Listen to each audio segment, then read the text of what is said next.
Hi, Alicia with Evening Star Travel. I'm coming to you today to talk about my top 8 tips to survive traveling right now. Traveling is a bit of a gong show. I mean, for the most part, overall flights go as planned, but we are seeing an exorbitant amount of delays and cancellations, way more than we normally would at this time of year. So I'm going to talk to you about the tips I have to survive of traveling and particularly flying right now. Number 1.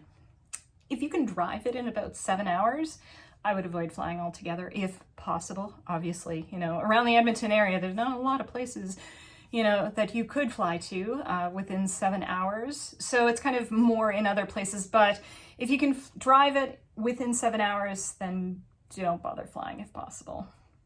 Make sure that you have the app installed for whatever airline that you're traveling with. Most of the times these will give you the best updated flight times and cancellations so that if you're alerted to a flight change or a gate change, you can react as quickly as possible. Same with cancellations. You can get up to that gate as quickly as you can or call your handy dandy travel agent to try and rearrange your flights.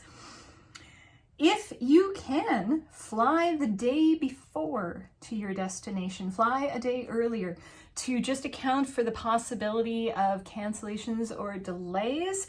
Or, if that's not possible, fly as early in the day as possible. Those earlier flights tend to not be delayed as much and not get canceled as much as those later flights. And especially during the summer season, those later flights can easily be impacted by summer storms. It is storm season. So the storms can happen and totally outside of the airline's control. If a delay happens, it can cause the cruise to time out. Cruise can only work for a certain amount of time, and those delays can cause them to time out. So sometimes they'll get canceled because of that, and there's no backup cruise. Everybody's short-staffed right now.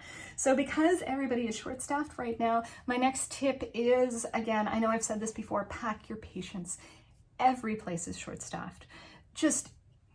There are going to be delays. There's going to take time to get through. They're training new staff as we speak. So you may get somebody who's a little bit newer in the industry. Give them a little bit of patience. I know traveling is stressful and it brings out the worst in people sometimes, but it can also bring out the best in people. So just pack your patience.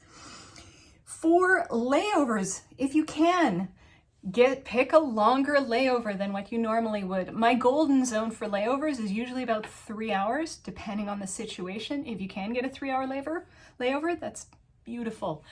Shorter than 3 hours, if you don't have to clear customs, if you have a Nexus card, maybe that would be fine. If it's just domestic, maybe that would be fine. But, some of these airports are extremely busy. Give yourself a little bit of leeway with layovers. You want to give as much time for your luggage to be able to make your connecting flight as possible. With that, your checked luggage, if you can, just do carry-on. Checked luggage is having adventures of its own without you, unfortunately, for a lot of people. So if at all possible, just do carry-on instead of checked luggage. If you do need to do checked luggage, if you're traveling with companions, pack together and maybe swap out what's in each other's bags. So you don't have one bag that's just dedicated to you and your friend or your travel companion has one bag dedicated to them. Mix and match between the two bags. So if one of those bags goes missing, at least you have some of your stuff. Another great tip right now, a lot of people are adding in air tags or tile cards. Those are little proximity alerts that you can track your bag with going through the airport. So at least you can figure out where it's ended up. Again, airlines are so short-staffed that calling out to everybody whose luggage has been delayed has been a bit of a challenge, and it's taking time to get to everyone. So if you know that your luggage is sitting at an airport, you can just drive over there and say, hey, pretty sure my luggage is here. It's helped a lot of people with being able to recover their luggage. Another great tip that I have is make sure you get insurance. I know I tell this to everybody, get insurance.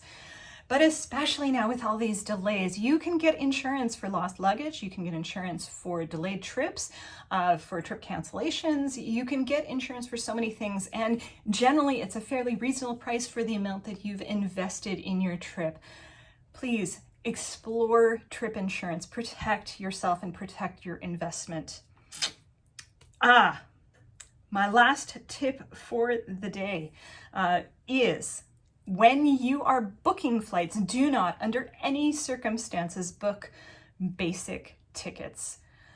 Those basic tickets are the lowest cost tickets. Of course, they have no frills and whistles, and especially for those airlines that tend to oversell and overbook, those basic tickets are going to get bumped. You also can't choose your seats. If you want to be sitting together with your travel companions, that's no guarantee. So your basic tickets, it's just you get a seat and that's it. Those are my tips for surviving travel in this day and age. Do you have any other tips for surviving airports and flights? Make sure post below.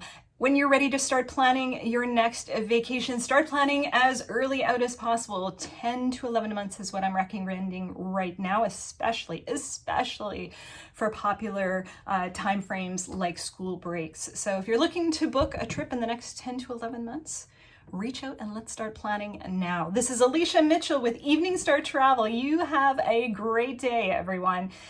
Talk to you later.